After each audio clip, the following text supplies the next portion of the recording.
teach a internal consulting class at Seattle Pacific.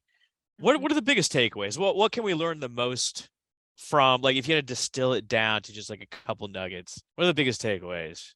I came up with the idea for the class a couple years after I graduated grad school and had a very clear idea of some areas where there was a gap between my training and then what I had to quickly get up to speed on in a workplace. So the class is mostly geared toward those like mid to late stage students that they're either in their first job or preparing to do that. So we spend a lot of time talking about the research methods and the stats that they learn and then applying those to real situations. So like if a VP or some leader presented you with this research question, how would you analyze that? And also walking them through what that looks like. Like when we have group discussions and I post something like that, 3 different students will come up with 3 different ways of analyzing something. And just to kind of walk them through, like, these are actually all correct, right? Like there's multiple ways to get one thing done. But here are the ways to find the best path by making the right trade-offs. So we talk a lot about doing that. And then also there's a communication aspect too that's really important. One of the assignments that I have them do on a weekly basis that's gotten really great feedback is this email assignment. So they have weekly papers, so to speak, but they have to write it in the format of an email. And so I grade Oh, them. interesting. Fascinating. Yeah. Yeah. It's I good spent so practice, at much, least.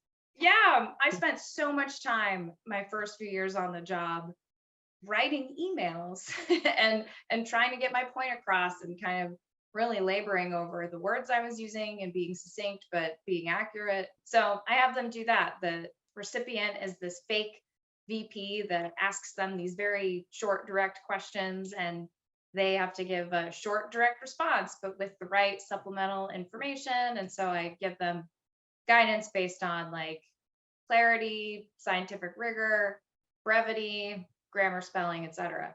First of all, you sound like a great teacher. So these students are lucky.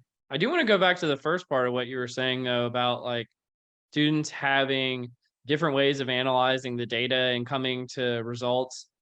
What are your thoughts on like mixed methods research and the ability to kind of like triangulate results? I always call it like if you don't have like a slam dunk experiment using like the preponderance of evidence like from like the legal background is like how do you find a real finding even if you can't prove if it's causal? I don't know. What are your thoughts on that when you're teaching your students or in the workplace for that matter? That's a great question. And it makes me think of the name of your podcast because I was thinking about that last night. It's one of the things I really love. Like, truthfully, the best you can ever get is directionally correct, right? Like, we're social scientists. We're talking about supporting hypotheses at the end of the day. We're not proving anything. And even when you have a causal relationship, there's a whole bunch of caveats that can make you less confident. So that's the unpopular opinion that, no one really wants to talk about, but it's true. So then in that case, I really like things like mixed methods research, and